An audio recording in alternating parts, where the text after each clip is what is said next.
Welcome back to another episode of Juba Forensics PLC, the YouTube channel.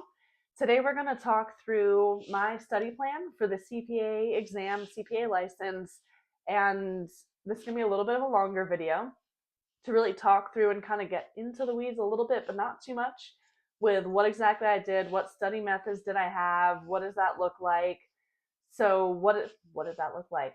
I started off, gosh, it was feels like a long time ago. Back in 2018, I had just finished up my MBA and I was working for a small CPA firm at the time.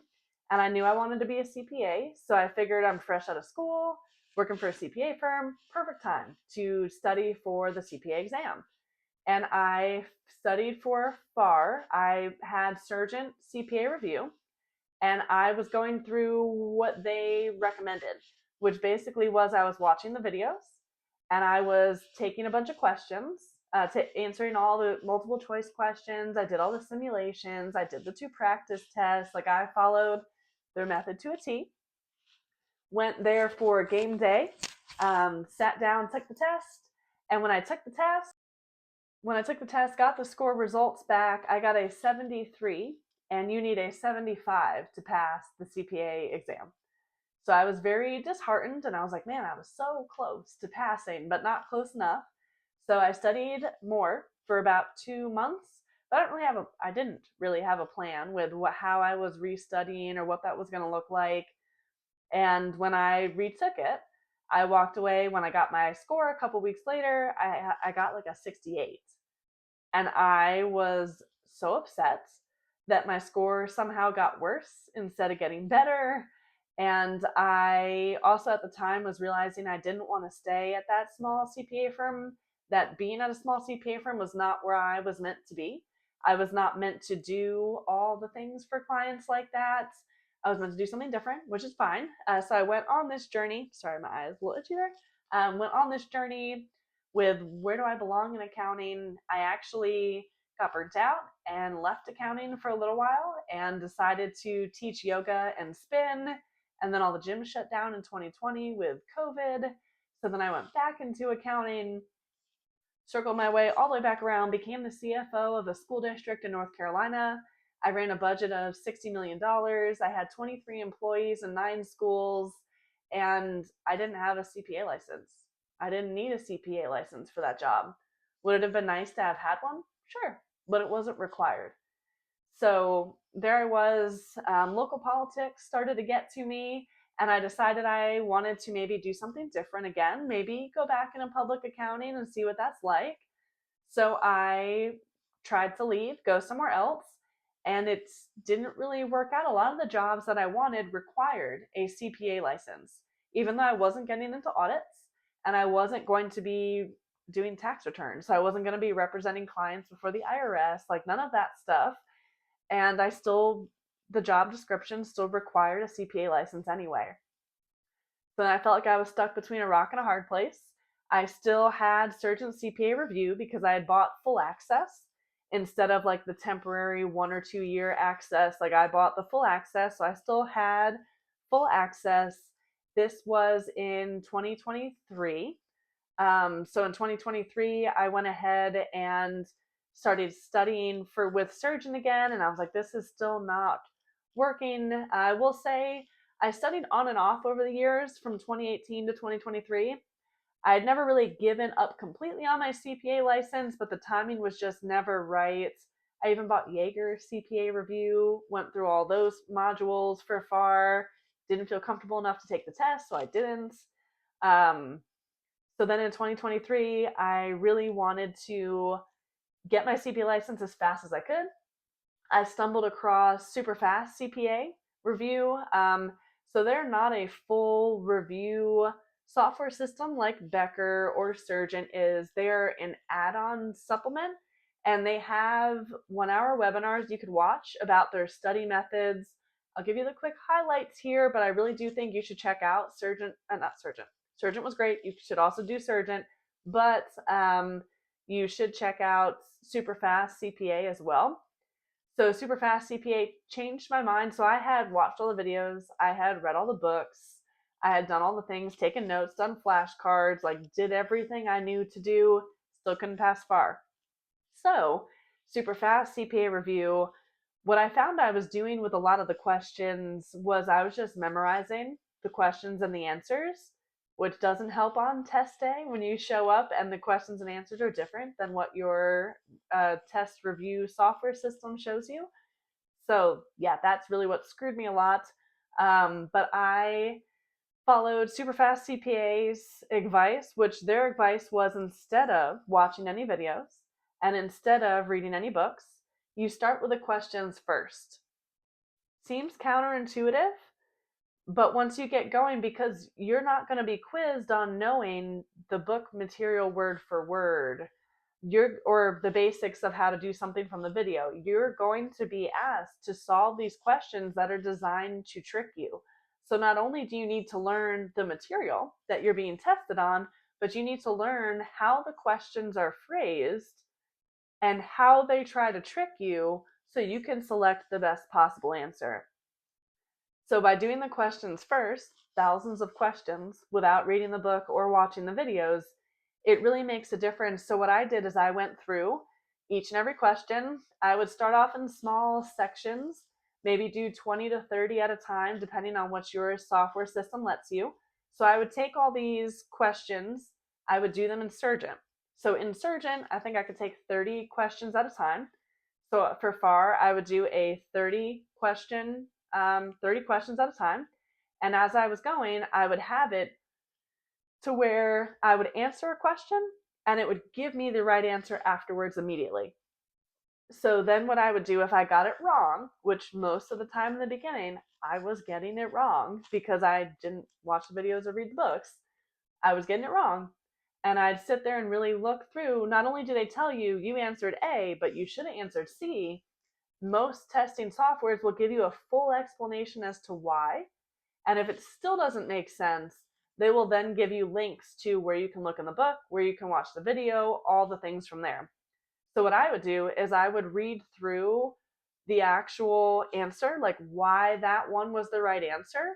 Sometimes it was the way I was reading the question. I was reading the question wrong. So then I got familiar with how to read the questions, how to really read the answers.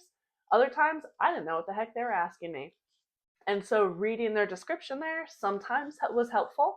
Other times I would have to click through to the video or click through to or click through into the book and read the section in the book a few times before it would click with, oh, that's what that question was trying to teach me or show me or have me answer. So it took a long time, especially in the beginning. So I was not busting out hundreds of questions in a day. Not in the beginning, not at all. And what I would do if I got one wrong, which I got most of them wrong, I would have an Excel spreadsheet open. So I had two different screens going at once, one with my test software. So this way I could answer and find what if I got it right or wrong. And then the other screen would have like Google Sheets in there. And on my Google Sheets, I would put kind of what the question, but I would rewrite the question and the right answer in my own words. And so that was also helping reinforce and click different things in my brain because I was writing it the way I understood it. And then if things kept coming up and I was still getting it wrong, I would do other things later, which I'll get to. So that is what I was doing for all the questions. So I did all the questions that way. And from there with the questions, I kind of kept going. Eventually you start to get them and you'll start getting them right. I would sometimes pull questions. Your software system, you should be able to pull questions that you pull. Show me all questions. Show me. It should be able to pull either from like all questions or questions you've only gotten wrong or questions that, on a specific section, whatever it might be. So sometimes I would pull it specific depending on what I felt like I needed. And then from there, what I would do is, so I would give myself a 2-hour block every single morning. And I would get through as many questions as I possibly could get through. Now, I also had a very tight study schedule because I was trying to finish in 6 months. So what I would do is I would look at my test bank software, and if the test bank had 1,500 questions, and I knew that I was supposed to sit for the exam in 5 weeks, I always wanted the last week to review questions that I got wrong, to do simulations, to take a practice test or two. So I'd back a week off for that stuff. And then I would have, 4 weeks at that point? I'd have 4 weeks, which is however many study days, 28 study days. And I would take 1,500 questions divided by 28 study days. And that was my goal number of questions to try to get through in a day if I could. Sometimes I hit it, sometimes I wouldn't hit it, but I always was done and ready by test day because I scheduled all my test days in advance. So this way I did not have a chance to back out or talk myself out of it or convince myself not to do it. I was going to sit because I already paid the $275 to go sit for that test. I already took off work, like we are going to that testing center. So from there, what I would do, if some of the concepts weren't quite sticking by about week 2 or week 3, so it's going to be rough for the first 2 weeks. But by the end of week 2, week 3, it should start to feel better. It should start to get better. Your scores should be getting slightly better. What I would do from there is I would make note cards for things that I was still getting wrong. I would do note cards in my own words, and I would run through the note cards multiple times a day. So something else that they recommend with super fast CPA not only is a 2-hour study block, do the questions first, make your own note cards, but the other piece of that is to do mini sessions throughout the day to keep that information at the forefront of your brain. So what I would do in super fast CPA, you can buy an app. They have an app where they give you quote unquote mini sessions. And a mini session usually is 5 questions for them, and they are watered down versions of the full on questions that'll be in your test software. So the watered down versions are easier to answer in a minute or two. So the goal is 5 minutes is how fast you should be able to get through a mini session.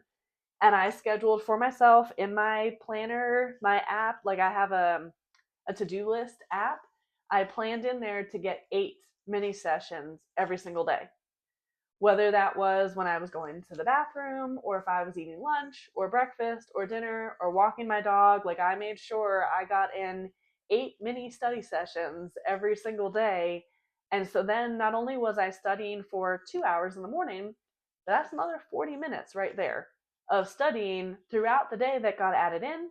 And then anytime I drove, like to and from work, I would listen to basically motivational podcasts of other people that have passed the CPA exam. And that also just helped keep my mind on the right track. So while it was super hard, I had the motivation to keep going.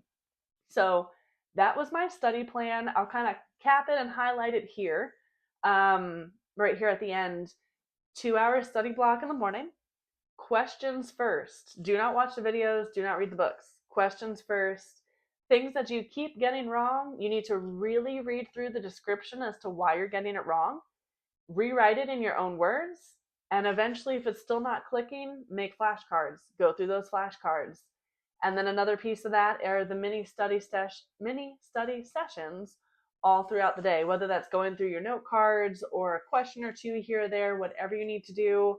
Keep it fresh in your brain. You can pass the CPA exam. You can get it done. You can get your license. It just takes some effort. Be willing to put in that effort, and it will pay off, and it'll make a lot of difference in your life, and it will let you pass the CPA exams, get your license, and it will change your career trajectory for sure.